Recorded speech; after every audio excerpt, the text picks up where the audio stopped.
છેલ્લા 10 વર્ષથી Gujarat public service commission દ્વારા જે મૌખિક ઇન્ટરવ્યુ રાખવામાં આવે છે ત્યારે આ મૌખિક ઇન્ટરવ્યુની પ્રથા એ જ્ઞાતિવાદી પ્રથા બની ગઈ છે।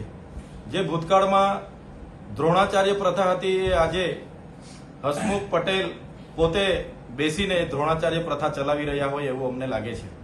છેલ્લા 10 વર્ષમાં જેટલી પણ ભરતીઓ કરવામાં આવી છે તમામ ભરતીઓમાં એસસી એસટી ઓબીસીના જેટલા પણ ઉમેદવારો હતા એને સીધી રીતે એમની સાથે હળહળતો અન્યાય આ જીપીએસસીના ચેરમેનો દ્વારા કરવામાં આવ્યો છે।